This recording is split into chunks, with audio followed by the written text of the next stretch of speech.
Professor Shishupal and Dr. Mathur here.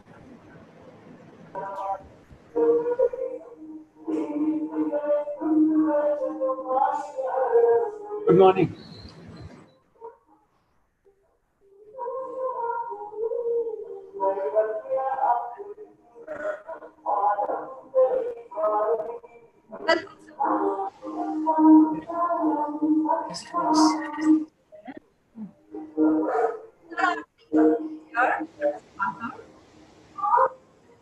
Sir, actually, Professor Shishupala is from Davangere University Microbiology Department, sir, Professor of Microbiology. Yeah, good morning, Dr. Shishupal. You are muted. Actually, you are muted. Please unmute your mic. Sir, myself. No, Dr. Shishupal. Sir. No, I am fine. Yeah, no, now you're fine. Yeah, now only we can listen to you. So nice. Thank you, sir. Thank you. Yes, and we are very happy today. Thank you so much, sir. So shall we start the session, sir? Yeah. 9:30 is there. 9:30 already. 10:30 already there, right? Yes, sir. Yeah, fine. A very good morning, everybody. I have a great pleasure in welcoming you all to the third session of the week-long international webinar on COVID-19, CoVNAR, organized by Department of Biochemistry and Molecular Biology, Pondicherry University. The expert for today's session is Professor S. Shishupala. Professor Shishupala is a great researcher in the field of immunology. He is the Professor of Microbiology, Davangere University, Bangalore. Professor Shishupala has received several awards which speaks volumes of his expertise.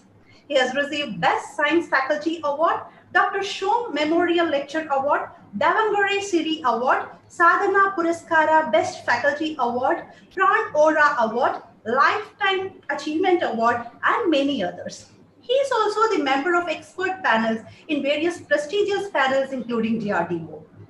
So we are extremely delighted by your presence here, and I request you to kindly present your lecture. Thank you. Good morning, all of you. Thank you very much for providing me an opportunity to share what I have learned in COVID. Of course, the flow of information is so much, and recently I was looking at a paper of July 18th, which showed 1.6 million papers have come in 2020.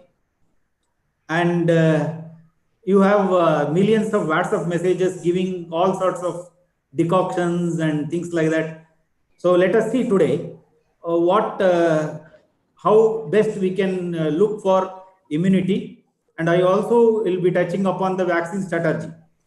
So I have split my 50-minute talk into 3 categories. One, I will be generally touching upon the coronavirus, which you already know. But whatever required for my lecture, I will be giving 5 to 10 minutes of introduction.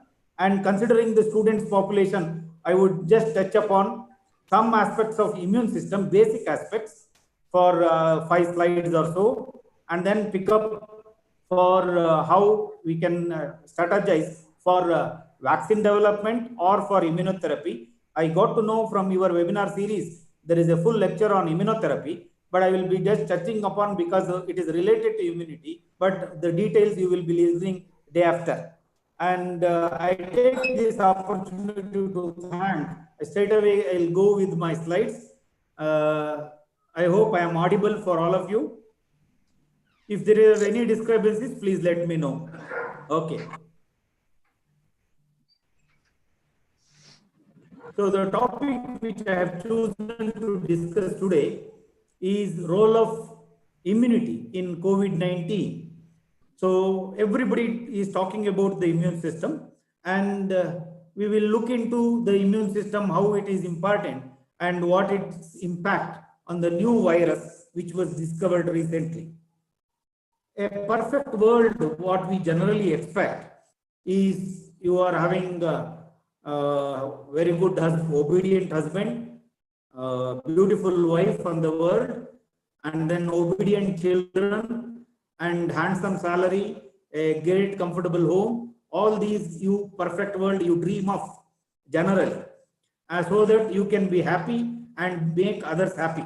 But in reality, it is not so. Though we dream of being around happily, but it is in reality, it is not so. As soon as you get up in the morning, one nose is blocked, or there is a throat irritation, or there is constipation or loose motion. And some of those problems are associated with the microorganisms. I say some of those because those organisms, out of thousands of them, causing infections are considered as pathogens, and they are very few in number. Having said that, look at the number of microorganisms you have. You have heard of genome, you have heard of proteome, and now the era is microbiome. Microbiome refers to total number of microorganisms present on a human body, human microbiome, like that plant microbiome you can think of. So normal microorganisms are so many.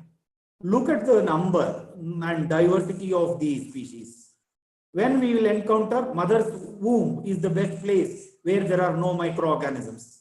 As soon as you travel in the genital tract, you are showered with microorganisms. Aya or nurse or doctor, whoever lifts you up, will be blessing you with microorganisms.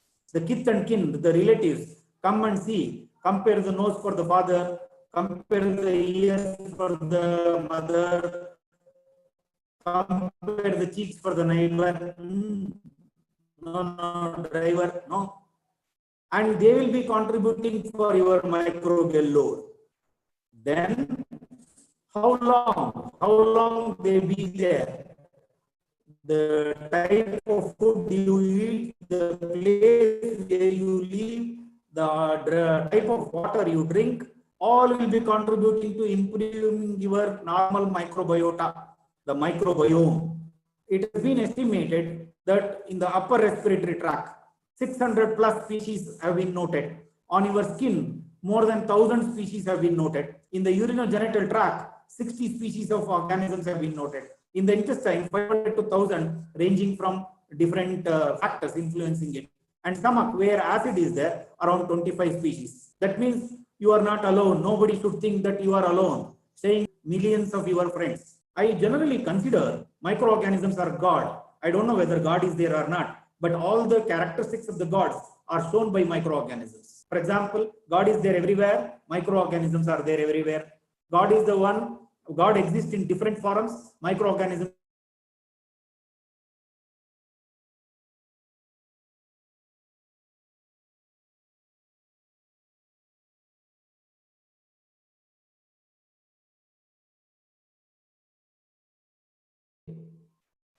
My slides are not seen.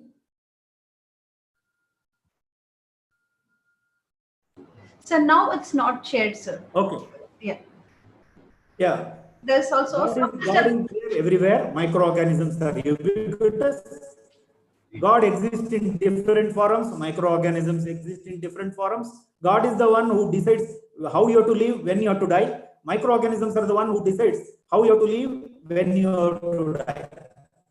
Microorganisms are gods for me because of them I am getting my salary. I am taking care of my family. So it is extremely important how long these organisms are there with you, up to death, even after death. That means every component of yours is made of microorganisms. For every one cell of yours, there are 1,000 cells of microorganisms associated with you. But are you getting infection every day? Are you suffering from disease every day? What is a disease? Dis-ease. You are not in ease. Some of the problems are associated with the microorganisms and they are considered as pathogens. Pathos refers to disease condition, gens responsible for. The organisms responsible for disease conditions are pathogens. Now, there are a lot of, only few organisms out of thousands of organisms which you harbor tend to become pathogens. And now you see every day emerging and re-emerging infections. Some of the factors which I was looking at the Microbial Challenge book, some of the factors responsible for emerging infections, world population. Of course, you all agree that human populations are getting increased every day, every year. And that is responsible for the spread of the disease causing organisms. Urbanization, yes, when you increase urbanization activity, lot of problems are there, waste disposal, ecological disturbances, and things like that. Then, surprisingly, technological advances are also contributing for emerging infections. For example, you fly across the world very soon, and you will be carrying the organisms. Now, you see, for example, the December 2019, one place in Wuhan, the virus got originated, and now it is there worldwide. So it is extremely important that all these are contributory factors. At the same time, microorganisms having a simpler genetic makeup, they keep on evolving and get adapted to different systems. For example, the present coronavirus coming from either from pangolin or from bats have adapted to human beings. Then, of course, human behavior and attitudes. We have been touching upon our attitudes, lot of things in the corona issue. Yesterday also I heard a lecture how we behave, how our attitude will be contributing for spread of the infection, providing an opportunity for emerging infections. And you all know WHO has classified the present COVID-19 as pandemic. But for the benefit of the students, it is important the diseases are classified based on their spreading ability as endemic. Endemic disease refers to restricted to one limited area. Then sporadic disease refers to the disease which occurs here and there. Epidemic, which spreads in an area very fast. And the pandemic is worldwide in distribution. The COVID-19, when it started in China, it was considered as an epidemic.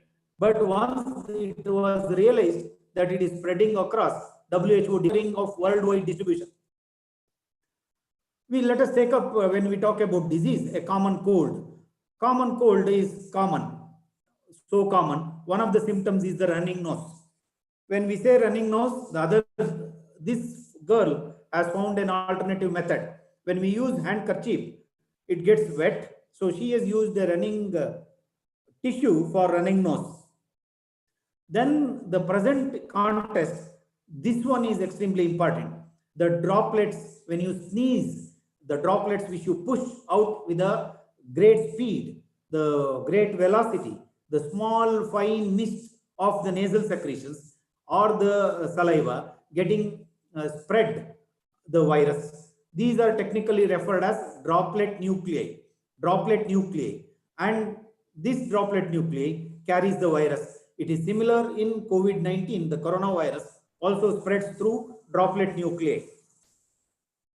When we talk about the viruses, you all know acellular, non-infectious agents. Acellular refers to they don't have a cell, they don't require any nutrition, but they are capable of multiplying in a host cell. The first virus to be classified is tobacco mosaic virus. The polio virus structure is like this. The rabies, one of the enveloped virus. Some of the viruses will carry the host envelope when they are getting released from an infected cell. Host membrane will be acting as the envelope onto the virus. For example, in this case, rabies virus is a bullet-shaped virus, but having an envelope. HIV is another enveloped virus where the protein coat, you know, viruses are nucleoproteins, nucleic acid plus protein coat. Here, the enveloped viruses are having additional membrane impregnated with the virus components. So HIV is such enveloped viruses. If the envelope is not there, such viruses are referred as naked viruses. Then corona, the present coronavirus responsible for COVID-19 is also an enveloped virus. And looking at the research articles, every day the scenario is getting changed. But I just wanted to have, this was obtained from February, a 2020 article, just to show you the mortality rate. COVID-19 is not that as fearful as other diseases which we have encountered. For example, plague, a bacterial disease caused by Yersinia pestis. Millions of people died. Smallpox across the world. Millions of people got blind and killed. But the present corona, there is a comparison. The coronavirus or group of viruses, it is related to SARS virus, severe respiratory syndrome. The SARS virus epidemic occurred in 2002, and Middle East respiratory syndrome, MERS, occurred in 2012. And compared to them, you look at this right hand side of your screen, the SARS-CoV, the one, is 9.19% is the mortality rate, whereas MERS 34% was the mortality rate. And SARS-CoV-2, the present COVID-19 agent, is only 2.8% a world average. That means compared to previous encounters of SARS, the present SARS, the mortality rate is less. But the technological advances in terms of disease, news spreads much faster than the infectious agent. And now most of us are feared of corona is mainly not because of its mortality rate. For example, you take HIV. HIV is deadly disease, but still people have not reduced to go to prostitutes and others.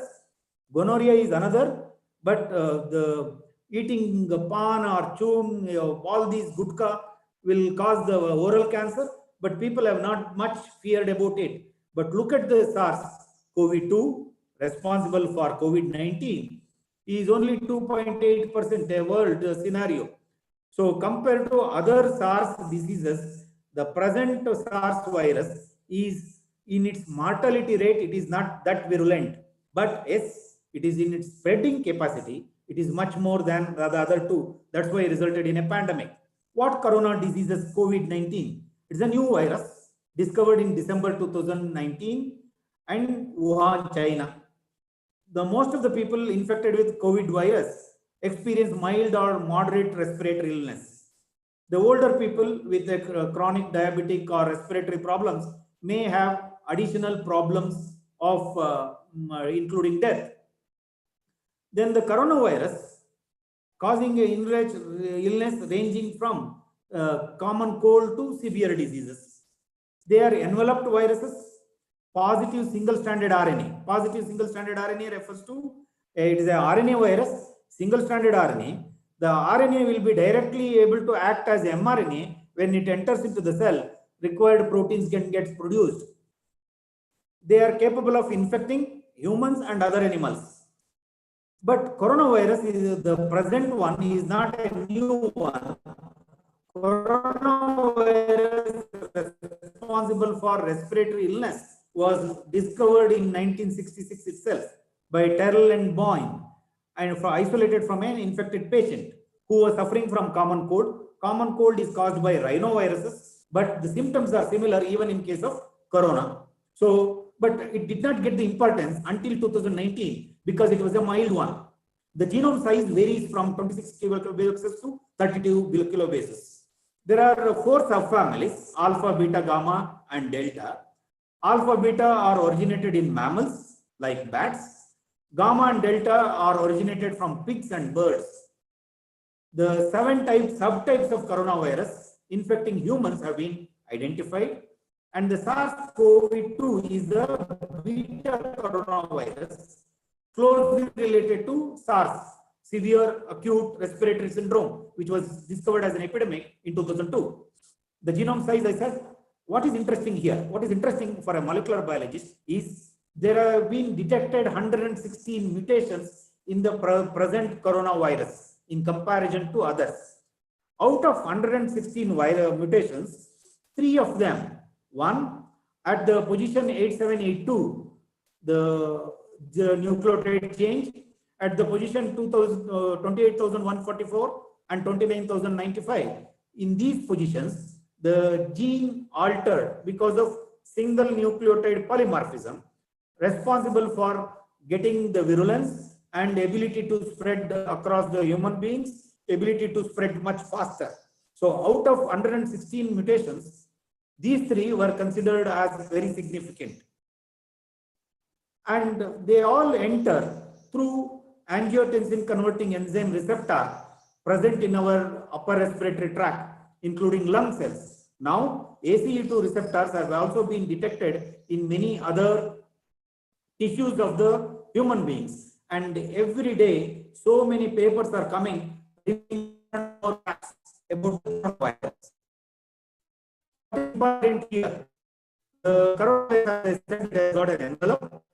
The envelope is projected to like spike protein, which is extremely important to find ACE2 receptor. The pathogens or entry of virus is through spike glycoprotein and ACE2 receptor in the human beings. Then we have an envelope of no lipid layer with a lot of other proteins. Then hemagglutinin protein and matrix protein.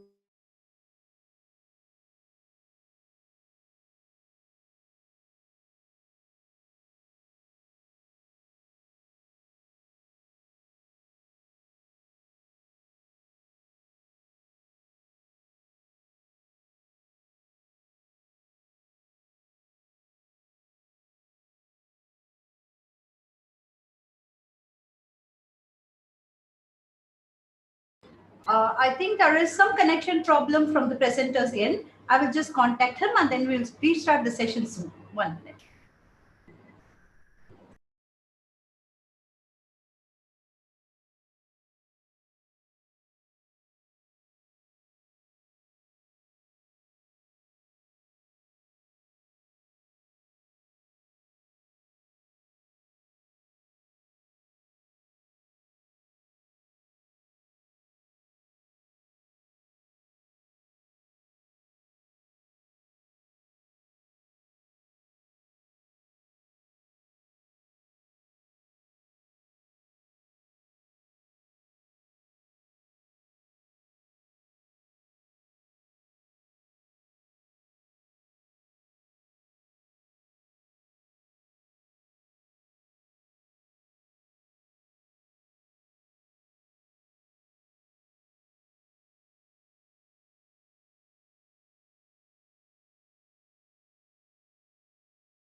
Hello, madam, am I audible?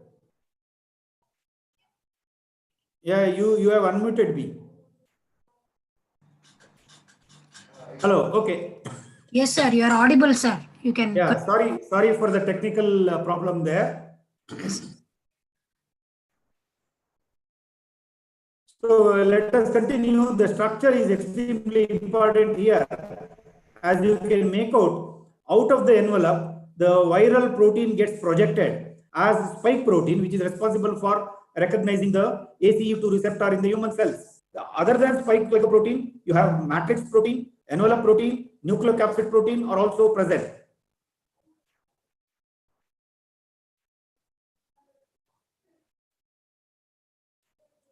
So when we look into the pathogenesis, the common origin, people think that it could be bat or civet cat or pangolin.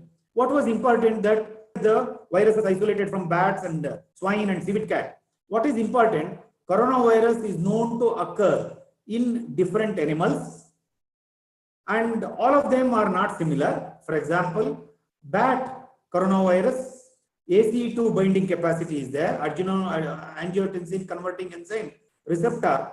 The spike protein of bat coronavirus also binds, like that swine and civet cat binds to the ACE2 binding capacity. That means spike protein of the virus binding to ACE2 receptor is common in all these bat, swine, civet cat and human virus.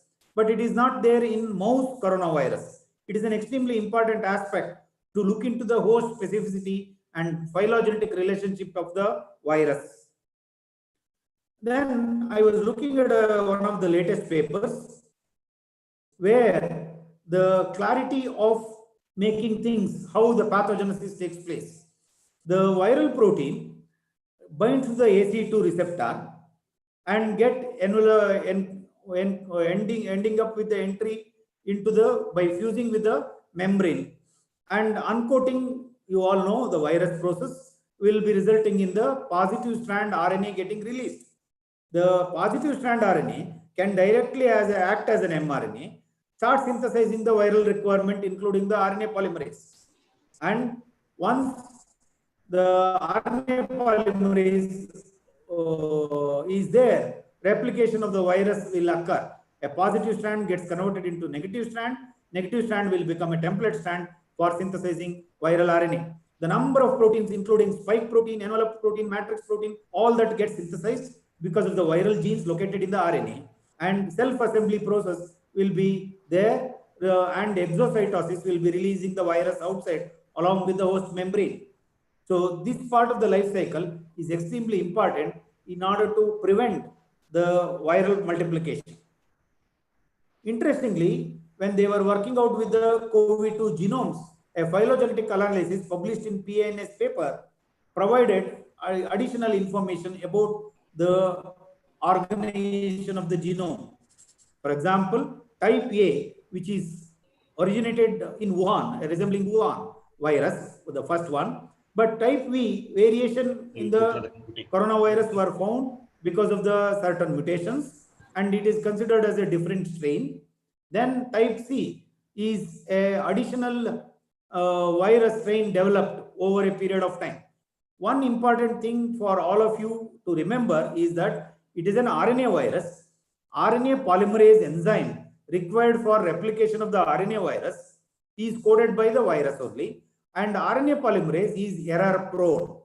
What do you mean by error prone? It doesn't have proofreading activity as equivalent to as efficient as DNA polymerase. So there are possibilities that the RNA polymerase of the virus can introduce some of the mutations as understood 116. There may be many more. Then this is the initial part required for understanding the virus. Then we look into the system. All of you know our immune system developed in vertebrates is extraordinary. It is an adaptive defense system. It can get adapted to different organisms.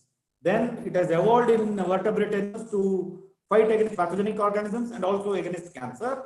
Then it is a highly complicated network involving of different organs and cells, and through mediated by cytokines. And the most remarkable ability of the immune system is its specificity. Specificity is of the highest order as far as recognition is concerned. Then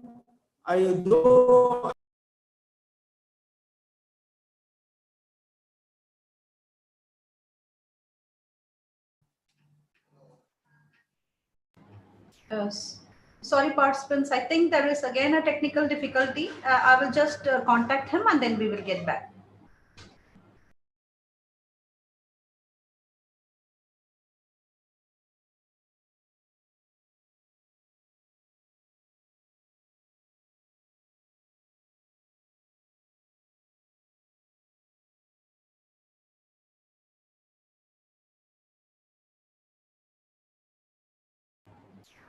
Yes, sir. Sir, please, you can unmute your mic.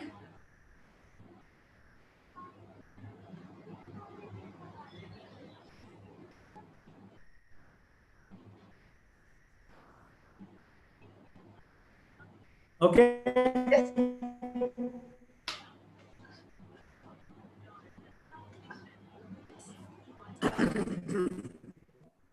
So the innate immunity components are already there with you.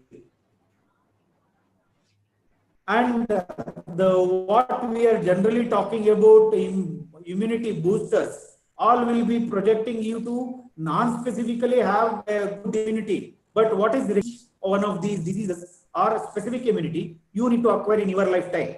One is natural immunity by through course of antibodies produced by your mother. The child will be getting through breast milk, that is natural passive immunity, and you are recovering.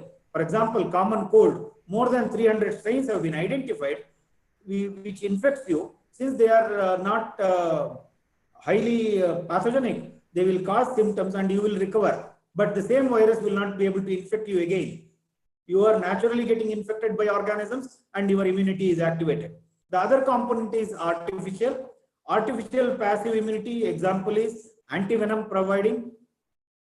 So horse will produce the antibody after getting injected by the venom molecules of the snakes.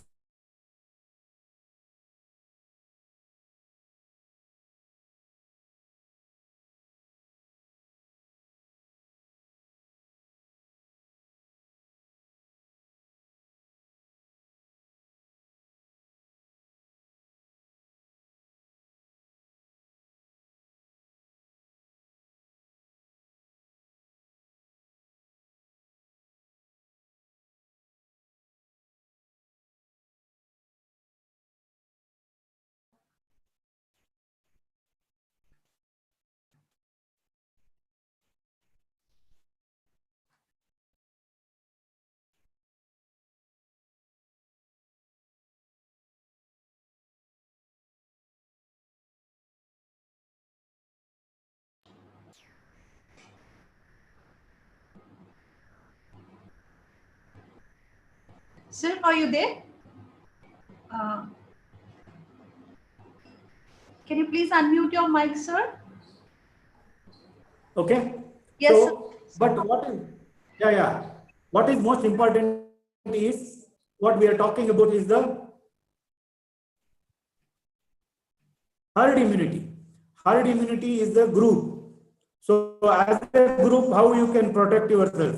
If most of the individuals are not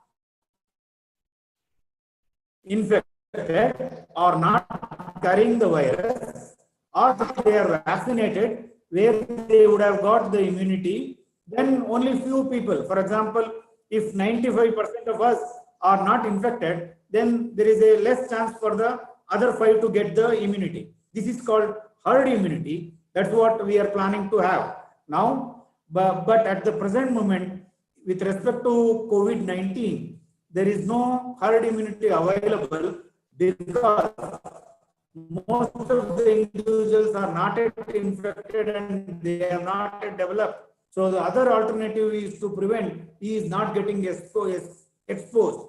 We are, by staying home, we are escaping the infection. But by getting infected and getting recovered, they will be developing the immunity. So what are the organs required for the immune system? Bone marrow and the thymus are considered as primary lymphoid organs. Then you have spleen, lymph nodes, lymphatic system acting as secondary lymphoid organs, and they will be contributing. Some of you may wonder whether these are only for females. Don't worry, my boys, you do have the same irrespective of the sex. The bone marrow, spleen, thymus, and the lymph nodes are contributory factors for immune system. In bone marrow, one of the critical functions, hematopoiesis, takes place. The stem cells, hematopoietic stem cells, are pluripotent in nature apart from totipotent. Totipotency refers to ability to multiply. Pluripotency refers to ability to get distinguished into different types of cells. During the hematopoiesis process,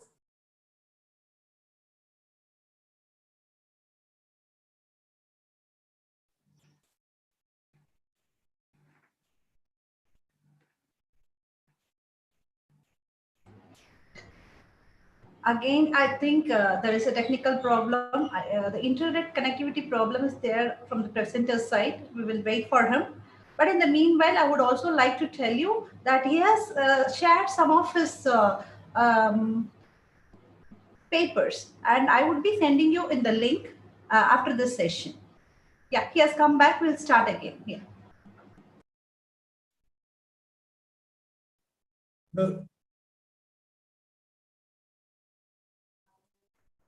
The activation of the immune system, T lymphocytes are there. Then you have for contributing macrophages, neutrophils, basophils, eosinophils, all these will be contributing to overall development of the immunity, which gets produced only in the process of hematopoiesis. The RBCs and WBCs. When we talk about the immune system, a vertebrate animal getting exposed to the various types of organisms like viruses, bacteria, parasites, fungi, or any other thing, the B cells getting triggered or activated will be able to get converted themselves into plasma cells and secrete the antibody molecule. At the same time, the T lymphocytes getting activated will be able to secrete the cytokines. These cytokines go and activate the B cells for making them getting converted into plasma cells. So cytokines are extremely important for activation of the T cells, and which is referred as cell-mediated immune response. Antibody production also is equally important, which is responsible for humoral response. So both should work together. And there is a problem with the COVID infection. Cytokine burst will be there, resulting in various cytokines getting produced, and some cytokines are not being activated. So when we look into the cellular process, when the pathogen enters into the cell, B lymphocyte builds in love marriage. What does it mean? A B cell, a free B cell can identify free antigenic determinant. The B cell receptor in the form of an immunoglobulin molecule present on the surface gets triggered, and that antigen based activation will be resulting in the B cell population getting increased, and as memory cells, and some will go as plasma cells secreting the antibody. On the contrary to the antigen recognition by B cell, T cells believe in arranged marriage. They don't recognize the free antigen. Somebody has to process and show it to the T cells. That processing part is taken care by antigen presenting cells, APCs, including macrophages. They present it to the T cell. T cell gets activated and they produce cytokines in order to activate the B cells. So coordinated effort between B cell, T cell, and antigen presenting cells are responsible for immune system to be getting activated. Whole this process is modulated, or immunomodulation is monitored by cytokines, which are low molecular weight glycoproteins secreted by WBCs. They act as messengers of immune system. They show pleiotropy. That means a single cytokine can work many different aspects. Redundancy. Two cytokines work the same, will be acting on the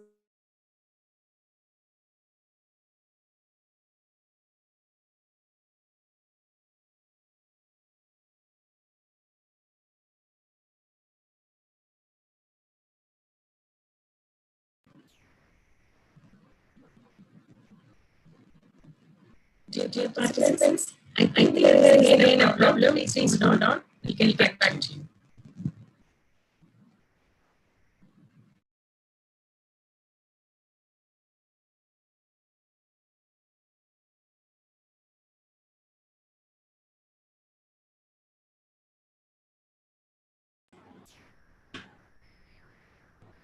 Okay, before he enters, I would like to make one more announcement that tomorrow's talk is at 9:30 a.m. instead of our normal timing of 10:30. Yeah, he has come back and we will restart. Yes.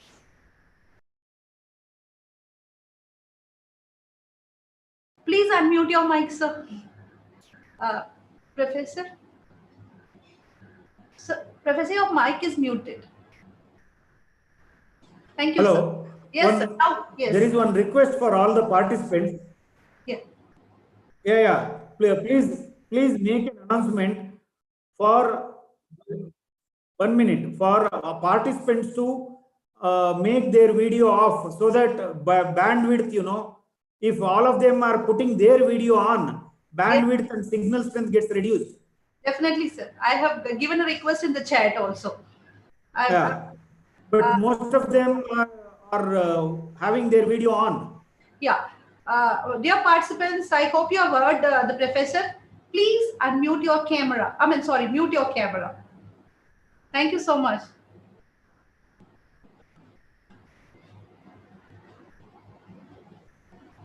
Okay. Cytokines are important immunoregulators produced by different cells. One cytokine acting on one cell may prevent that cell getting targeted by another. So some of the examples are interferon, interleukin, tumor colony, granulocyte colony stimulating factors, and things like that.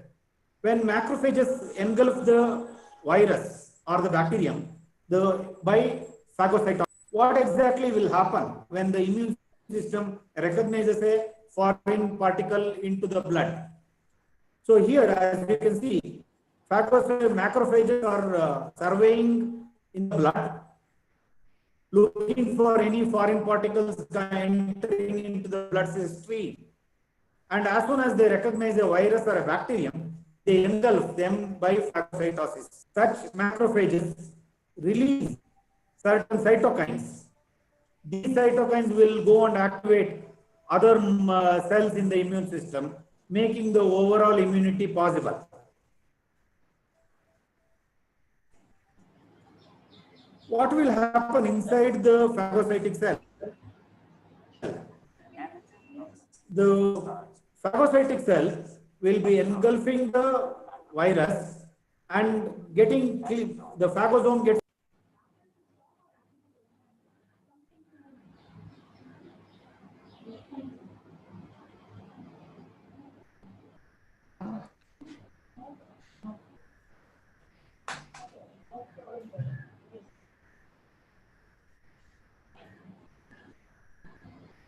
There's a problem here. I will just go on.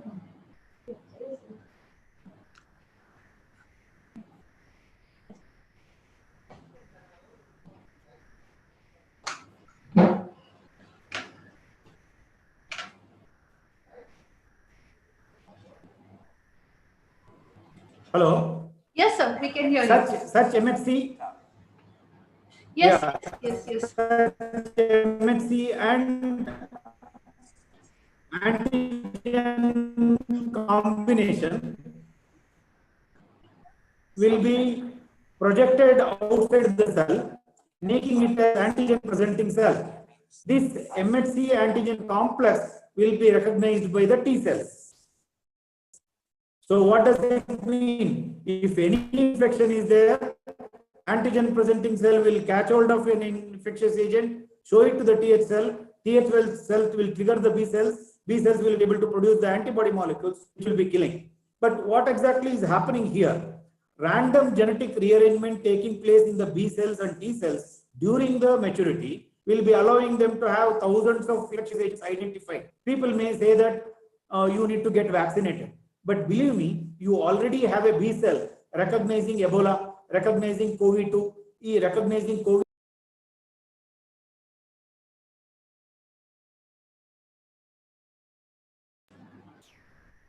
I think there is a serious internet issue over in the presenter's side. Maybe I will request him to give us some recorded video or can record this video, so that will be posted in our Covinar website. That I will do it.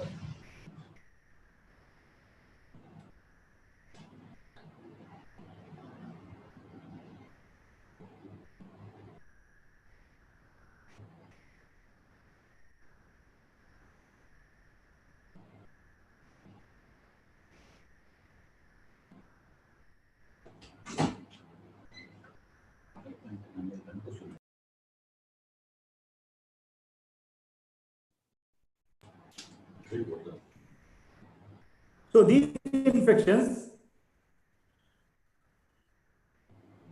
then antibodies produced, they are produced in our cells in response, produced by plasma cells, and they circulate in the blood and lymph, binding to the antigen.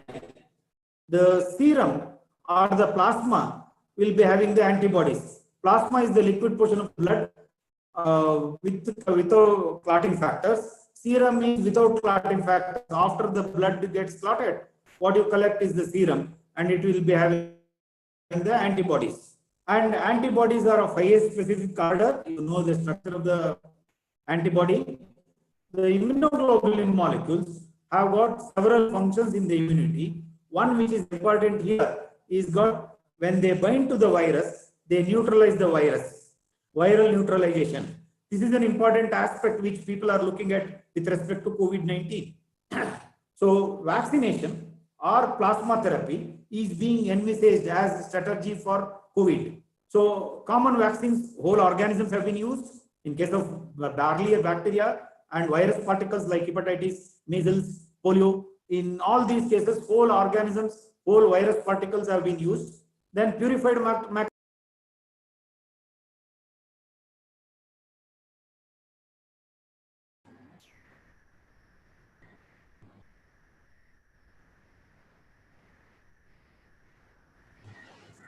the surface antigens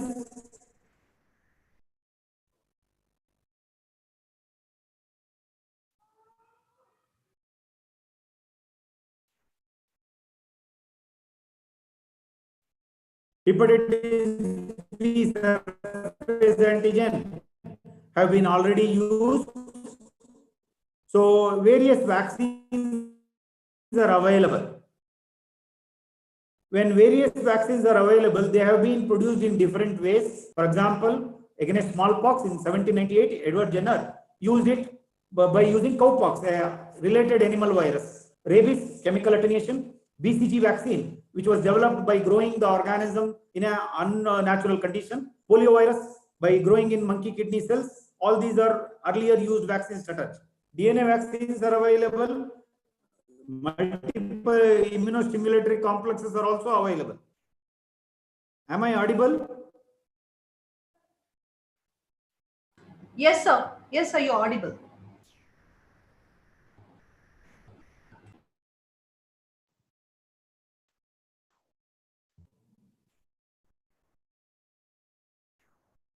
So people also thought, instead of making the child getting multiple injected, they also thought of making a multi-subunit vaccine in a lipid-mediated carrier system, different antigenic determinants being put in and getting released, immunostimulatory complexes. For corona, one of the diagnostic methods is to check the RNA in the nasopharyngeal or throat swab for diagnosis. The other is the rapid corona test for based on the antibody production. So you must have done pregnancy detection kits, HCG detection. In the similar manner, the antibody detection kit is available. That means a corona infected person, B lymphocytes gets activated, he will be able to produce the antibody. If the antibody is in sufficient quantity, those antibodies can be used in plasma therapy as an immunotherapeutic agent. A patient, COVID infected patient, after recovery, his blood is collected, plasma is separated, having the corona antibody given to somebody else is the plasma therapy or immunotherapy. So proposed host immune response during COVID, you all know it is lung infection. So virus enters into the upper respiratory tract and gets entry into the lungs, and lung alveolar cells will be getting activated, and the disease is due to the formation of aggregates there or inflammation reaction. But if the two of the cytokines, one is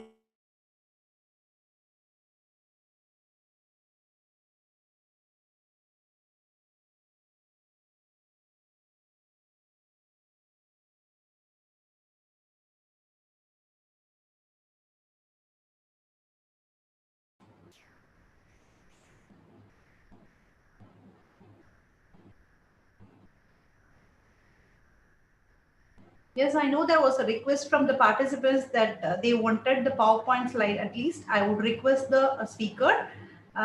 If he's not willing to share the PowerPoint slides, then I would ask him for a presentation. He can present and then I will share that video with all of you. Now let's wait for him to join us.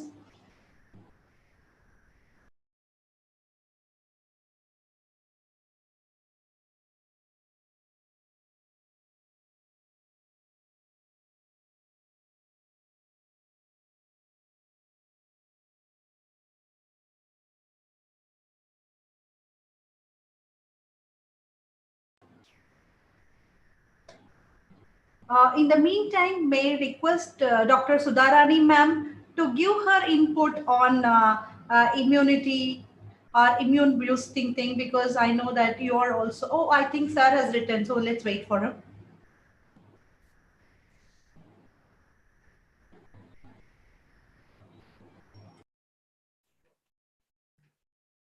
Dr. Rukmini?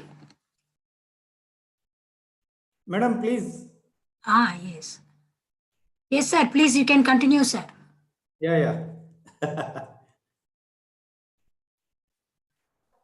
If you want to share the PowerPoint, I will just host it from my side also. So that can be done.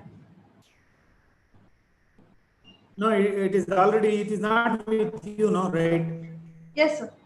Yeah, okay. Now, you can see, right? So, B cells need to be activated. They need to get converted. And one of the inflammatory responses, cytokine, is Th1 and Th17. So, in immunomodulation, we need Th1 and Th17 is an important criteria. This was, one of the recent papers published in June. Then, the potential immunoevasion mechanism is also there. There is a comparison in this paper of SARS-CoV-1, MERS, and SARS-CoV-2. One of the problem is RNA of the virus after entry will be having the certain sensors which will be protecting itself against the potential RNases of the host. Then interferon production is suppressed by the interaction of the viruses, the immune response of the host. Then people now are selecting different antigens based on the previous exposure, previous experience with SARS and MERS. One, the DNA vaccine, then the viral vector vaccine, a subunit vaccine for the spike protein, a full length of spike is expected, or a receptor binding domain is being used as a vaccine. Then virus-like particle with the receptor binding domain, they are expressed with the matrix and envelope proteins. They are produced in baculoviruses and they are already in the preclinical trials. Inactivated the whole virus, traditional method of inactivation by formaldehyde, and it is also in preclinical trial. And they are also trying to make live. People may be curious why it is not coming. So I will have the answer in the next slides. There are two possibilities. One, recombinant viral vector. So virus is not there, but receptor binding domain of the spike protein is attached, and then you are immunizing the human beings as a vaccine. Or antigenic peptide being coding gene is being put into the DNA, and DNA is being made as a vaccine molecule. These are all the latest approaches. This, for example, this was published in 12th June. So what is in immunity with respect to SARS-CoV-2 is a requirement. One, there is an interaction. First one is the precarious equilibrium. SARS-CoV-2 infection and T-cell mediated immunity are extremely important because inflammatory responses are because of the cytokines produced by T cells, T1 and T17. So the immune response and viral elimination is a precarious situation between the two, as shown in the first part, that is A. Then the B is important. how the effective initial load of the virus can manipulate the immunity. Low dose of SARS viral infection, T cell activation takes place, immune response will be there, rapid viral clearance, and possibly the patient will be, because they get low virus quantity here and there and they get infected, by 14 days they will be able to show primary response to ward off the pathogen. In case of high COVID viral infection, immunosuppression is possible and then inefficient, because if the person is already infected by HIV, if the person is having poor immunity, the high viral multiplication may allow severity of the disease getting increased, resulting in mortality. What is desirable? Asymptomatic carrier, low dose of corona infection, and he will be able to develop his own immunity, contributing for herd immunity later. Or what is undesirable is symptomatic spreader, having high dose of coronavirus and spreading across. So it is extremely important. This article is still in press, but it has discussed all the aspects of low dose, high dose, and interaction of the T cells with the coronavirus. This article is available with the organizers. They will be able to share to the participants. A comparative for all corona. Again, another latest paper appeared in Nature showed polyclonal anti-SARS S1 antibodies. That means if you are already infected with the SARS-1, people are SARS-1 vaccine is available.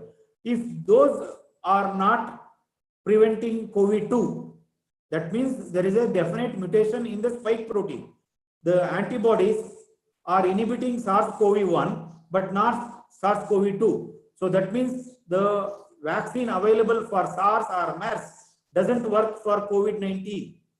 Recovered SARS and COVID-19 patients here show limited cross-neutralization. If you have COVID, the antibodies produced by you will be able to act as a neutralizing antibody in plasma therapy. But one, the person is having SARS vaccine or the person infected with the SARS virus may not be able to produce the antibody which is having cross-neutralizing capacity. Recovery from one infection or like SARS or MERS will not protect against the other. So that is an extremely important parameter. That's why it was not possible for using SARS or MERS vaccine against this.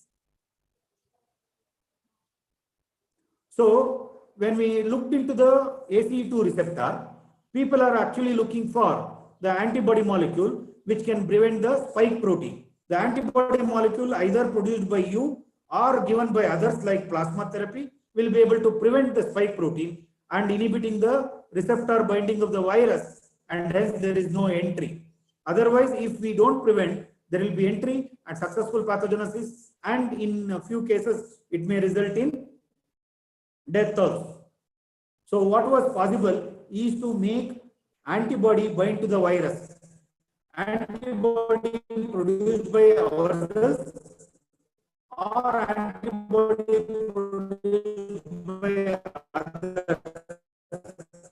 As of now, since effective vaccine is not available, plasma therapy is an alternative one.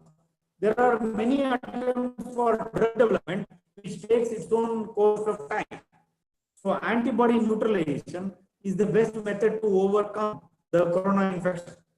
What are the requirements for vaccine registration? People are asking why vaccine is not coming. Today is coming, August 15th is coming. It is not that easy. It requires administrative data, quality data about the structure, properties, side effects, stability, and other things, non-clinical methods, analytical, toxicity, local tolerance, clinical data like immunogenicity, safety, and other things, then risk management data to be registered and distributed publicly. So the course of time for vaccine development may take somewhere between 10 to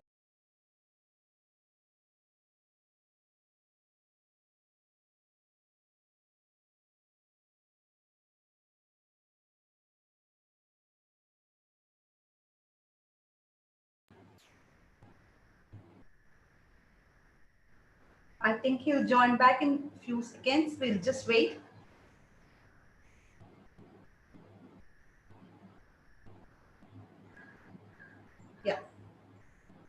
He's there now.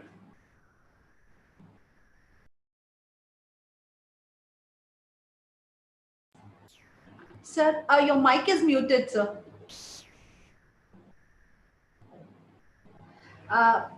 Professor, your mic is muted, please. Yeah, thank you. Bulk manufacturing, one. No, sir, now only it is muted. Mute all others. No, you are muting me, mine also. No, sir, no, sir, Yeah. I'm not doing it. Yeah. Okay, 1 year for the mass production. 1 year for the mass production and formulation development, filling, other things may take 10 to 30 years. But this is for a general vaccine production. But still, considering the developments in bioinformatics, genome analysis, already available genome, and the vaccine candidates, it must be possible within a year. The fastest so far successful is the Ebola vaccine, which took 5 years. But nevertheless, we should not lose hope. Being optimistic, we will look for immune system to work well, vaccine development, and be part of the nature. So successful vaccine production will be able to offer us the protection against COVID apart from herd immunity. Thank you very much for being with me, and it will be new day, new year for you without COVID, I wish. Thank you very much. Thank you We very can much. have vaccine, fly high, and reach our goal. Yes, sir. Thank you very much.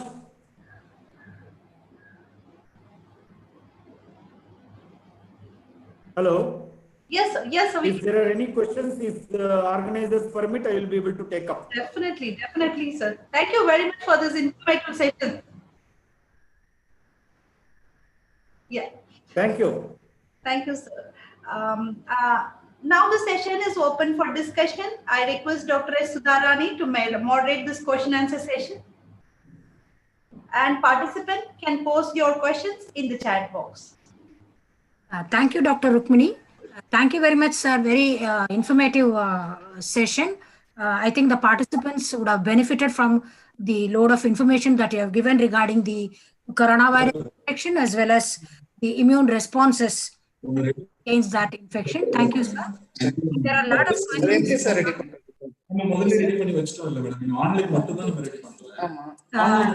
If Professor Mathur is there, I would like to have his comments on this session. Professor Mathur is available. Dr. Rukmini? I think he is there. Sir? Professor Mathur, sir?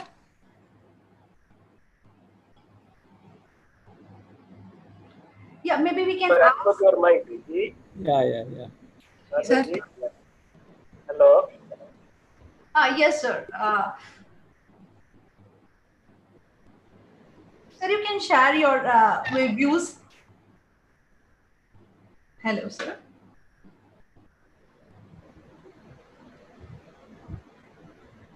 Yeah, how are you? Yeah, ma'am, actually, we can go for the question answer session. We can ask his comments after the question answer session. Is that okay? Okay. Yes. Participants, sir. There is a question from Siva Balan. So he is asking, what is the percentage of false positive and false negative in the antibody testing? Yeah, in antibody testing, there are a lot of problems as far as false negative being considered. The range now being told all over the worldwide, around 20% false negatives are coming. Okay, sir. So that's why they are considering PCR, RT-PCR as a confirmatory test rather than antibody. But for a general screening to spread the disease, it is rapid test. As a rapid test, once you have a positive, then it can be confirmed with the PCR. Okay, sir. Thank you very much, sir. And there's another question. One question I saw. Okay, sir. There was a question in the chat box that if the person is getting infected first and develops the antibody, and later any chance for relapsing of the infection? Definitely yes. The answer is definitely yes, because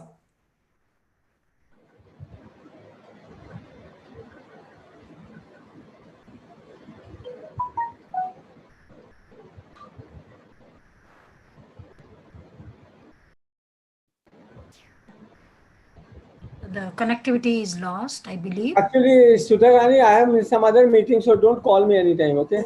Okay, sir. Yeah, meeting. Anyway, and I'm leaving now. Okay, sir. Thank you, sir. Thank you, sir. Thank you, Dr. Thank you for your support, sir. Yes. relapse Thank you. infection in It is patients very nice recovered. meeting. So it is important to elevate to a level antibody titer sufficient enough to reduce the multiplication of the virus. Okay, sir. Thank you, sir. And there is another question. Are there any intermediate hosts for this virus? If so, can we identify the intermediate host? As of now, first they started with the bat, and then later they entered into civet cat and pangolin. They may be common origin, but what is being told as far as COVID infection presently, human to human transmission has been already confirmed. Human to animal transmission, particularly cats have been projected as one of the hosts, possible hosts. And the other, that's why minks related to mongoose and other things. Minks in Spain, you must have read, it had come in the Scientific American that 1 lakh minks, domesticated minks, have been asked to sack, like you do for H1N1, the culling of the animals. So they have been asked. Now, lot of information every day it is getting updated.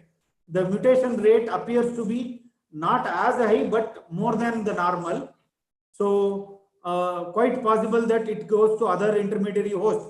As of now, the 3 mutations which I showed are responsible for human to human spread. Okay, sir. Thank you, sir. And there is a question on the life cycle of the virus. How much time does the virus takes to complete its whole life cycle from entering into the cell to assembly and leaving the cell? This is from Gouda. Okay. Yeah, minimum is 5 days. Okay. How will you know infection is there? So minimum 5 days, because the number of RNA viruses, virions, to be released into the throat or to the nasopharyngeal region required to be identified. So incubation period from the infection to symptom expression ranges from 5 to 20 days. But the viral infection can occur within 24 hours, the life cycle can get completed. Okay, sir. Thank you, sir. And there is another question on the mutations. Sir, you mentioned about 3 important mutations which made the virus virulent and started infecting humans. What particular advantage those mutations confer to the virus? This is from Praveen Kumar. Yeah, mutations I showed in the whole genome, 3 different locations I showed. I'm not sure whether I'll get back. The 8800 point mutation, which got converted, and later at the 28,000 genome, a single mutation altered the spike protein. Though it has got ACE2 binding capacity, it is different from SARS-CoV-1. Thank you, sir. Whether the mutation is spontaneous or again host dependent during the infection? Both, because even when in the infected person, the virus will be making millions of copies. And as I mentioned in my lecture, RNA polymerase is error prone. It may incorporate a new one, but the mutations go unnoticed if they are not increasing the virulence. Thousands of mutations may be occurring, but they go unnoticed because it is not expressing anything severe. So when you get to know only when there is an alteration, when phenotypic expression of the problem mutation, you will realize. Otherwise, mutations occurring will be getting unnoticed, and RNA polymerase is definitely proofreading activity is not there. and hence it is error prone. Okay, sir. Thank you, sir. And there's another question from Gouda.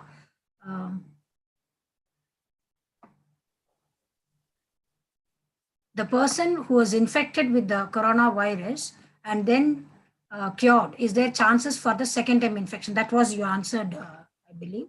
Yeah, this I answered already. Yes, sir. Thank you, sir. And after that, so there is another question from Gopika. What may be the reason? Yeah. What will happen when you block the receptor? Hello, please repeat. Sir, this is regarding what is the reason for the fast spreading of SARS-CoV-2 than the other types of coronaviruses?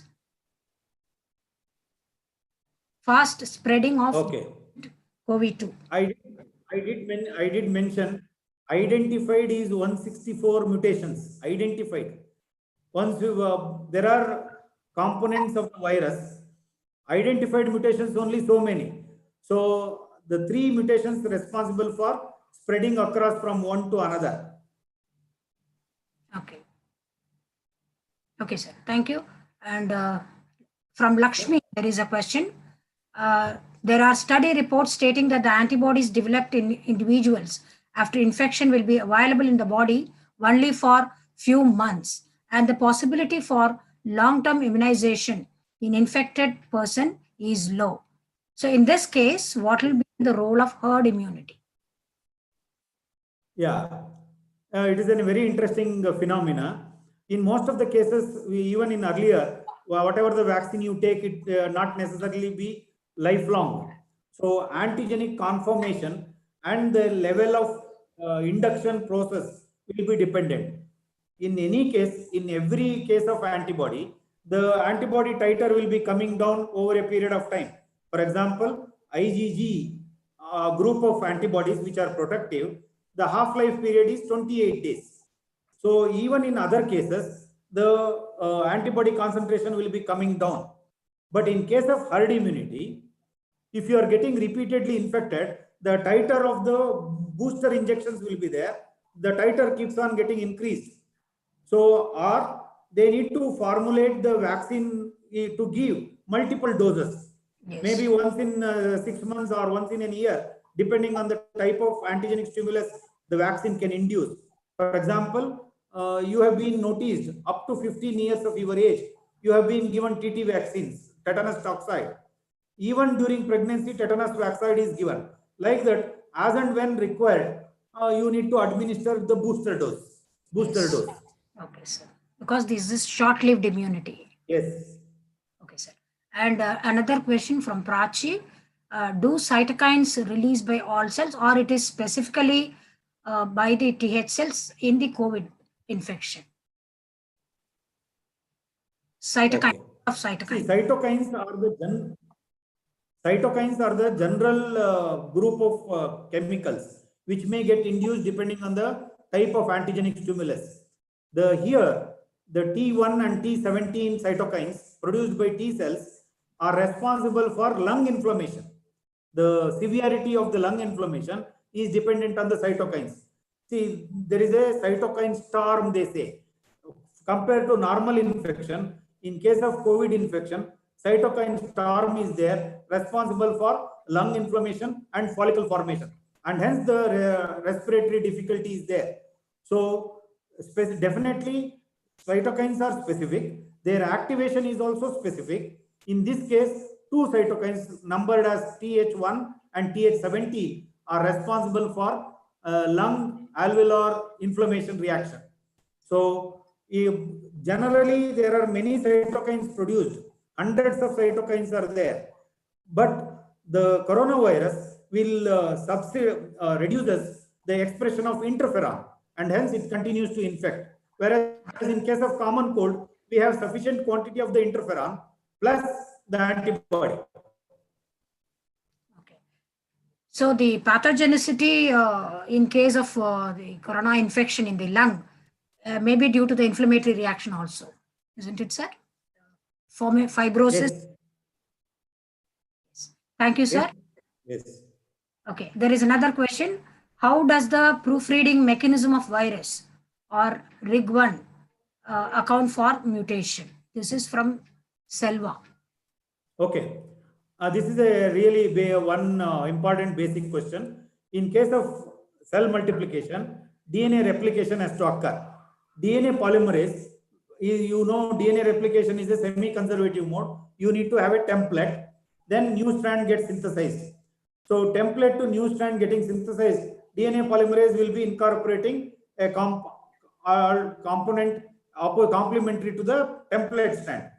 In case of DNA polymerase, if the mismatch is there, the DNA polymerase will go back, cut the portion and attaches the new nucleotides properly.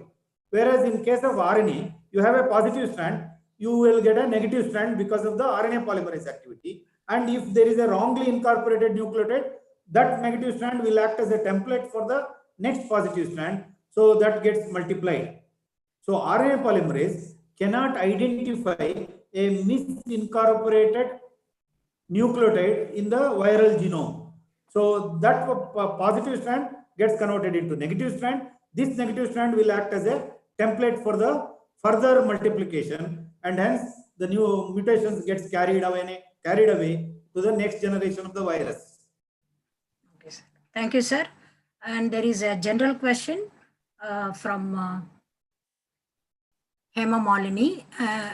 Is it a rumor that from vegetables and the groceries, whatever we buy, will it infect us? Will the coronavirus will be present there? Okay. Now the question is survival of coronavirus outside.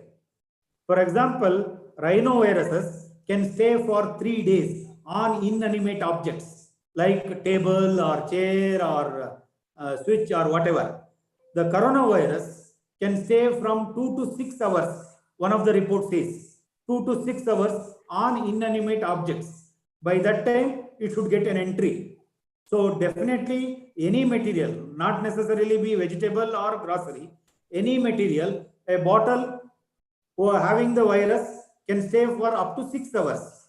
That's why they say whatever the material you bring, keep it aside for a 24 hours and then make use, or dip it in salt or baking soda solution for an hour or so, which kills the virus, and then use. Thank you, sir. And there is a question from Gowda, and he's asking what is the action of vaccine that is developed by Oxford University? What is the immunization action and what is the role of immune system on this because of this vaccine? I didn't get the first part. He's asking what is the action of vaccine that is developed by Oxford University? There are several vaccines are in the production phase. So he's asking specifically about Oxford University vaccine. So what is the role of immune system in this vaccine and how the vaccine produced acts on the immune system? Yeah. Vaccine is what it has got antigenic determinant. The antigenic determinant will go and activate the B cell, specific B cell responsible for corona. How do you get a specific B cell? Because of random genetic rearrangement during the B cell development, you would have already got few populations of the B cells recognizing corona, and such B cells number gets increased and they get converted into plasma cells, secrete the antibody. Similarly, T cells recognizing corona will get increased in number, and the vaccine molecule is an antigenic stimulus. Whether you give a recombinant vaccine where you are coding, giving vaccine, the gene of the virus itself, spike protein gene, which will be producing the protein, that protein gets recognized by the B cell receptor and gets activated. Thank you, sir. One question is what happens if we block the receptor? Is there any problem? If you block, what is interesting in case of viral pathogenesis is the viruses use our own entry points. Say, for example, you have nose, mouth, or the receptors present on the cells. The angiotensin converting enzyme receptor is a requirement for your normal cell functioning. You cannot block the receptor. You can block the virus not to bind to the receptor. If you block the receptor, you have closed the door of your cell and no functioning is possible wherever angiotensin is requirement is there. Correct? So it is important. You cannot block the receptor. You need to block the virus binding to the receptor. Okay. Okay, so better to develop the antibodies that bind with the spike proteins rather than blocking the receptor, isn't it, sir? Yes. Thank you, sir. And there is another question. Does the coronavirus affect the nervous system? Yeah. One important problem of late with the COVID detected was this ACE2 receptor was initially found to be associated with the upper respiratory tract. Now they have realized that distribution of the ACE2 receptor is in nerve cells, is in kidney cells, is in pancreas, is in heart. So though their number is more in upper respiratory tract, the ACE2 receptors are present all over. Wherever the virus binds, it will be able to get infecting the cells, and hence now the papers are coming on other complications associated with the COVID-2. Okay, it affects other systems also. Yes. Okay, Yes. sir. Thank you, sir. Similar question. Why some COVID-19 patients who have been hospitalized or experiencing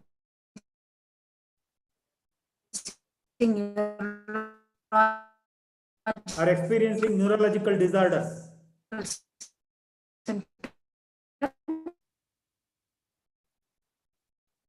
Hospitalized patients are experiencing You have neurological answered that right now.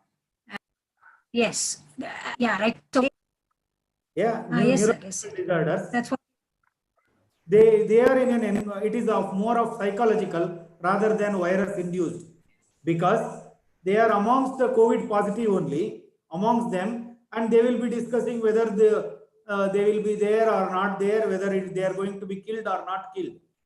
So anxiety in them, how long they need to be isolated, how long it needs for them to recover is the big question mark, which causes stress on their brain and functioning, obviously.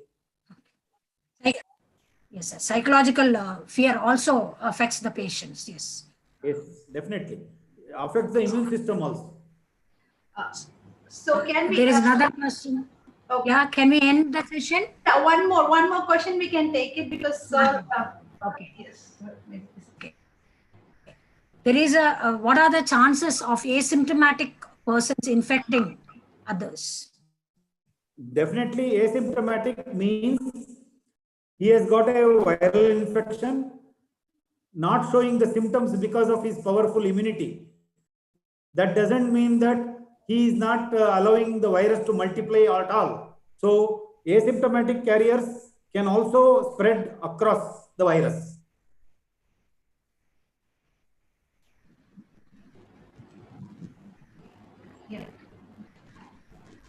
This session. Now I hand over. Thank you very much, sir, for patiently answering all the questions raised by the participants. Now I hand over the session to Dr. Rukmini. Thank you very much, madam. So thank you very much for the wonderful question answer session. Your talk was also very, very interesting and informative, except for that technical hitch. But I felt like I got a lot of comments that the talk was very, very informative and good. Thank you so much, sir. I would also request you, in case if you have any other recorded talks of yours, I can just present it to the viewers because they would like to know more about your topic. Yeah, thank you so much. And now I request Dr. Subbulakshmi. Yes, sir, please. Dr. Thank you very much for providing the opportunity. All the best to all of you. Thank you, sir. Let us hope COVID-free world. Yeah, thank you, sir. Thank you so much. But now I request Dr. Subbulakshmi to propose the vote of thanks. Thank you, Dr. Mani.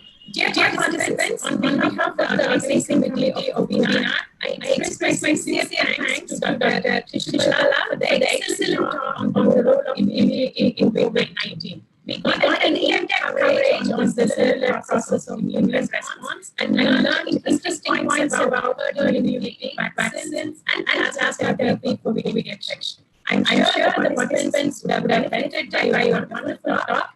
Thanks a lot, sir, for a very interesting session. Now I thank all the participants for their interest and enthusiastic participation in the webinar. I once again thank everyone for making this program successful. Have a nice day. Thank you. Thank you very much, Subbalakshmi ma'am. And we thanks again Professor Shishubala sir for his time and also for sharing such a wonderful information with all of us. Thank you very much. And now I request all the participants to join again for another interesting session tomorrow at 9:30 a.m. I just have to underline here, it is not at 10:30 a.m. tomorrow. It is 1 hour ahead, that is 9:30 a.m. for another interesting talk. Thank you very much for your kind cooperation. Have a great day. Thank you, Rukmini. Thank you very much, sir. Thank you. Thank you very much, sir.